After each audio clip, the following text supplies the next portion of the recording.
Peter Coronius here with Patrick Fair, and we're just going through some of the new amendments to legislation that's either on the table now for passage and review or has recently been passed. And we come to our third piece of law here today, and that's the mandatory data retention regime. It's a favourite of ours. I mean, just for a little bit of historical background, Patrick and I both served the Internet Industry Association throughout the 90s and 2000s. And the mandatory data retention sort of issues were coming to us, I think, for as early as 1999. We wrote a draft code of practice called the Cybercrime Code that was attempting to accommodate and balance the needs of the law enforcement community, who even in those days, we're talking over 20 years ago, was starting to feel frustrated that they would go and serve a warrant on an ISP, for example, to get some data against a criminal organisation or individual, only to be told that the data was not kept because you know, they don't keep the data for more than 7 days if it has no commercial value. And so they approached the industry and said, would we be prepared to write a code of practice that we could mandate some stipulated periods there that different types of data could be held for different periods of time. And anyway, a long story short, after 3 goes at getting legislation through beyond the code process, in 2015 the laws finally passed in the form of the, I don't have the full name of that act, the Data Retention Act. Do you remember what it was? Well, it was an amendment to the Interception and Access Act, so it would have been the Telecommunication Interception and Access Mandatory Retention of Data Amendment Act. Yeah, 2015. Now, then what happened was that law came in. It was very controversial at the time. I remember even back in the day, I mean, the objections were largely around the cost of this from the industry's point of view. And also there were fairly significant concerns from civil society around the privacy aspects of this, that you're effectively enabling the government to trawl through vast tracts of data, that most of which had no evidentiary value, probative value. And yet the relevant companies, the telcos and ISPs, were still required to hold this. And then there was a compensation scheme and certain concessions were made. But that law has now been in force for 5 years or more, since it was enacted in 2015. And of course the review was due. It came up, there was a report that was done by the parliamentary committee that has oversight. Yeah. Of course, some of the things that we said might happen, bad things that could happen under the mandatory data retention regime, actually did occur. And so this act comes in to alleviate some of those issues, but potentially to introduce new ones that are of equal or greater concern. So let's talk firstly about what we learned from the first few years of the Mandatory Data Retention Act. How did it expand in scope beyond what was originally promised? So, well, the first thing to say is what it requires literally is that if you run a communication service, then you have to keep data related to each session, and the data needs to be who was your client, what device were they using, where were they if you know their location, how long was the session, and some information about the traffic, where it went to and who it came from. There were some carve-outs to try to say that they weren't tracking web browsing activity, which are sort of badly crafted, but that seems to be what people have implemented. So it's a significant data set. And most, what it can tell you, because it must be kept over 2 years for every session by every service. It can tell you where people are moving, it can tell you how long people are talking to different people and what their relationships are. If you look at a phone number and the number of calls to particular numbers, with a good bit of data analytics software, this is a very powerful tool. Now, can I just stop you there, and just to clarify one thing for people that aren't aware, This whole regime exempts content of communications. It's about the data. It's just about that data. It's the transactional data. So as you said, the ISPs and carriers would keep some information that they needed for their systems and for their billing. Right. But once they had been paid or it wasn't needed anymore, it wouldn't be kept. And so law enforcement wanted to get a full set every time. And the most controversial thing about the legislation was that the government took the view that this metadata is not as significant as content, and therefore you don't need a warrant to get it. And essentially an agency can simply request it.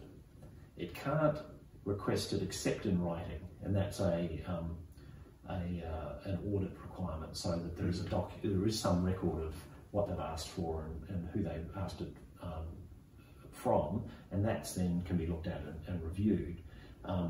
The data can be offered to them for free, and they don't have to. If that's the case, then there doesn't have to be a record. But if they ask for it, it's got to be in writing, and that's the only requirement. So the government said, "Well, don't worry, we'll narrow the number of agencies that can ask for this information," and they created a really strange carve-out that the data that's kept under the mandatory scheme can't be used in civil litigation for any purpose. So you can have a multi-billion-dollar piece of BHP litigation, and you can't get this data. But if the police, feel you might have committed an offence, punishable by 3 years or more, they can just write a note and get it. It's kind of weird. Anyway, so the other thing is that the 2 years is highly controversial because the evidence tends to indicate that most crimes and relevant events are the information needed is about 3 months, maybe possibly 6 after the event, and so the 2 years is really going a long way. Overkill, yeah. So those were the controversial matters. It ran, and the first thing that happened was that the various government agencies that have regulatory powers to seek information for their own purposes just said, "Oh look, there's all that metadata there," and they got it. So not only were carriers and carriage service providers getting requests from the federally regulated agencies who would ask under the Telco Act, and they would then be paid for the service of providing the data. They were also getting requests from anybody with a punitive regulatory power that could ask for it. I remember this. And they didn't pay, they would just be required. And that would include even local government councils that were seeking information on dog licences. Where there was this power to seek enforcement information. Right. So, and just to go back to the limiting of the scope of the agencies that could ask for this, it was a fairly broad definition. I think the contemplation was it was only going to be half a dozen or so initially. How many did it end up being? Was it a couple of hundred in the end? I think there was a count done by the Communications Alliance that came up with 87. Yeah. So a vastly expanded range of organisations that these carriers and carriage service providers had to report to. Yeah, and the information is being used for those purposes. Right. I mean, the idea that the metadata is less privacy significant and less intrusive than content is just wrong. Ludicrous. I mean, the reason it's much more powerful because it's factual. It actually says, you were here, you did make that call, this is who you were speaking to, this is what you did, and it can show a whole lifestyle. Whereas if you tap somebody's phone conversation, maybe they'll mention, what they were doing or somehow incriminate themselves, but it's a bit of a pot shot. It's nothing like being able to see whether they were at the scene of the crime at the moment. And of course you need the inconvenience of getting an interception warrant in the form of getting the content. Exactly. Whereas this is much more convenient because you can just write a note and say we need this. So I mean, it's been. I think there's a statutory report done annually on the Interception and Access Act, and it indicates that something like 400,000 of these requests were fulfilled in the financial year 2019 to 2020. So, and the number it's been up around that level for a couple of years. So it's a very large number compared to interception warrants, which are more like a 10-20,000 number.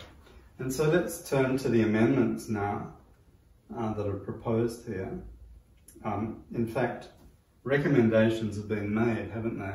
in respect of a review, and there were 4 that you had highlighted in your summary. That one was that the government clarify the meaning of the distinction between metadata and the content or substance of a communication. Have we covered that, or is there more to say about the lack of clarity around what metadata actually means? Well, the metadata is listed. And I think there have been cases where information has been provided which could be argued as content, because it relates to aspects of the device and communications. And there's just a real concern that in a digital environment where sort of tracking information and attribute information looks like metadata, it can actually be the subject of a signal that goes from A to B, and and the definition of a communication under the Act includes data and any kind of a signal. So what's included, what's not included, when is it data and when is it content, and that needs to be really clarified, particularly because of that line that says, well, one requires a warrant from a judge and the other is just a request from an agency. So the fact that there's a recommendation there implies that there must have been some challenges to the nature of the requests. That's right. That they were saying, no, this isn't metadata, this is content, and this is why. And I suppose they're wanting to get a better guidance on that.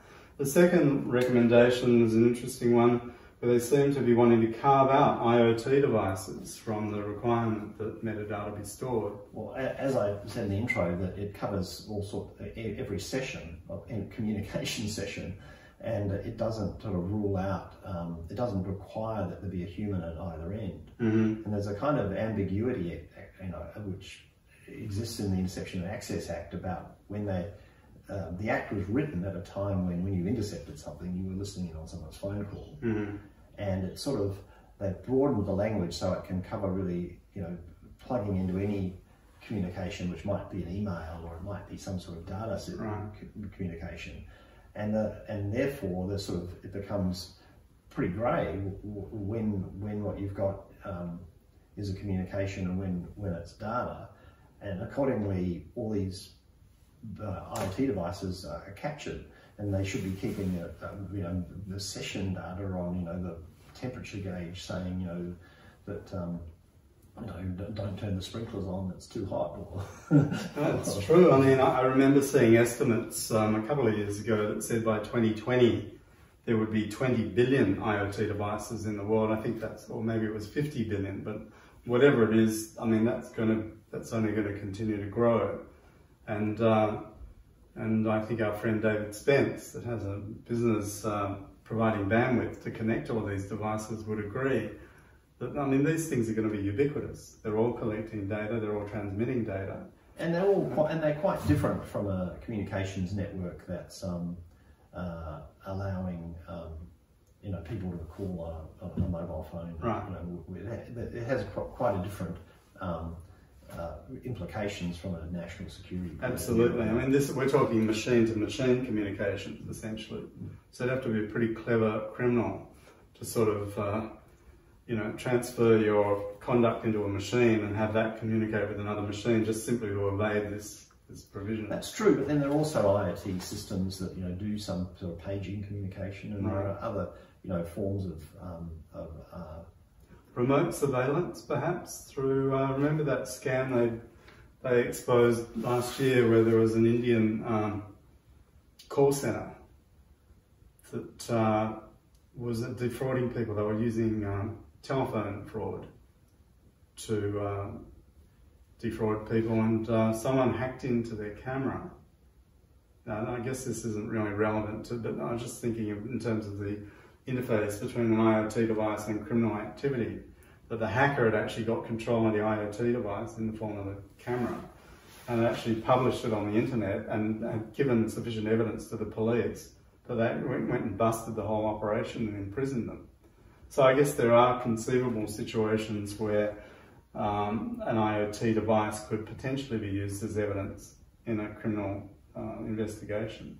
Although I suppose in that case he was really they were relying on the content, which was the images. Yeah, all the signals that turned that device on and off, or you know, told you whether or not, you know, what the settings were on its exposure and stuff. But still interesting to sort of think through where these things might lead. Let's look quickly at the third recommendation. That's an amendment to prevent organisations other than enforcement agencies from using statutory powers under the legislation, including state legislation, from obtaining access to retained data. So here we're talking about the proliferation of strict law enforcement agencies to jump in the queue for this. That's right. So in the law enforcement agency group, the federal government recognises some state agencies, including some state police forces. So the sorts of, you know, you mentioned councils. There have been other stories of you know, third-tier government agencies being able to get access using some power they have to get documents and evidence. So that's going to be excluded. It's going to be a little bit like the, you know, can't use it in civil litigation exclusion. Right. So we'd be happy with that amendment then, just in terms of, you know, removing this open slather kind of environment that we had actually warned against, remember, and they ignored it then, but now they've come back and they're revisiting that. So that's probably a good... I mean, it's interesting though. It's, you know, it seems like, you know, there hasn't been a huge outrage about governments being able to get this information on a notice rather than on a warrant, you know. I think Australians are very complacent and very trusting of government, probably more so after COVID. My feeling is that, you know, government's done a pretty good job here, and I think people are, you know, lulled into a sense of security that, you know, this is a trustworthy government. But you get, you know, a new piece of legislation rushed through very quickly without sufficient consultation. It seems that there are maybe some forces in government that are seeking to take advantage of our trust in a way that's not optimal, socially optimal. Well, it is interesting, isn't it, that, you know, in response to COVID, the states and the federal government each had powers in the Health Act, and which basically could call a health emergency. Right. And on making a declaration that there's a health emergency, the minister suddenly has regulatory power to do everything. And we've been seeing, you know, a flow of regulatory controls issued by the minister using those sort of powers. People have sort of lived with that, and we've kind of accepted that that power was a useful, prompt, decisive way of managing the crisis. But at the time, but then you always hope that when the crisis ends, the powers get wound back. That's right. And historically, that's not always the case. I mean, September 11th is a case in point, really. But, you know, it asks the question, is there really a possibility that the Australian infrastructure is going to be subject to a, you know, COVID pandemic style attack requiring that kind of government intervention? Let our cybersecurity colleagues chime in on that one. I mean, I've got to say from where I sit that I think that it's only a matter of time before we do have an attack on our infrastructure. If not from governments, from possibly criminal organisations. And I mean, ransomware is iterating into data theft and extortion. Well, I mean, the next cab off the rank is probably some sort of attack on physical infrastructure. So, look, just one final quick recommendation there was the improvements to the reporting regime. Is that controversial, or is that something? No, there's a lot of material in the report about that seems to suggest concern that the agencies weren't protecting information that they were keeping, and that some of the reporting wasn't as good as it could be. So a lot of cleaning up to be done in the mechanics of the operation of the scheme if the PJCIS recommendations are implemented. Great, fabulous. Is there anything else you want to add to this review, or anything that we've talked about? Not on that review particularly, but I think the thing we haven't touched on that's worth just a mention at the end is the comprehensive review of Australia's national security infrastructure by Mr. Richardson. And this is a review of our framework for national security agencies and how they're managed. And it's quite a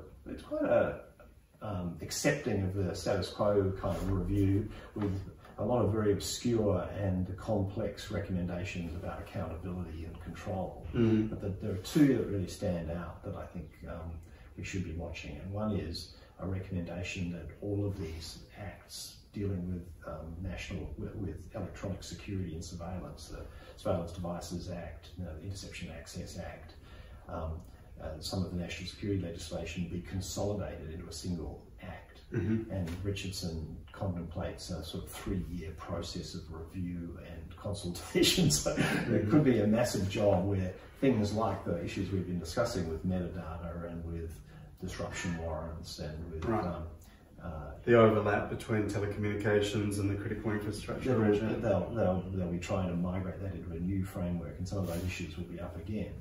And the other one is a proposal that law enforcement or national security get the power to issue warrants based on attributes. And so that's instead of saying to the carrier or the service provider, we want the information on party X or party Y. Identity, They'll be able to say we want everything in this area or things with this attribute. So we don't know who it is that we're looking for, but we know that they have these characteristics. Yeah.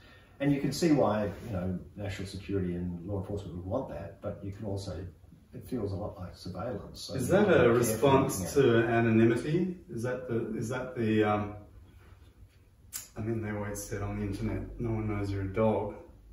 I mean, you don't know exactly, the law enforcement agency may not know the individual, but they can observe conduct and relationships through these metadata leads.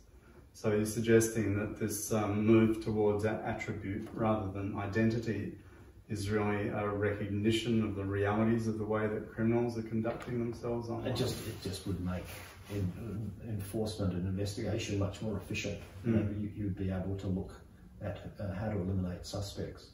And interestingly, when the metadata legislation was introduced, that was one of the reasons given by the police to the PJCIS for wanting it. They said, well, we'd like to be able to, see the data, large volumes of it, so we can work out who we don't need to investigate.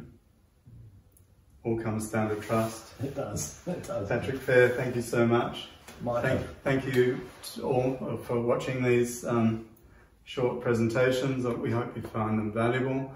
Patrick is a very valuable asset to the Cybersecurity Advisors Network. I should have introduced you more fully at the beginning, but you're a recognised expert in areas of technology, law and policy. And you're now a professor at Deakin University. In the computing school, right? Right, having served adjunct professor, so I should be calling you Professor Patrick Fair. Once again, thank you, Patrick. We're very grateful for your insights, and we'll look forward to working through some of these issues with you in the year ahead. Thanks, Pete. Thanks for having me. And thank you for watching.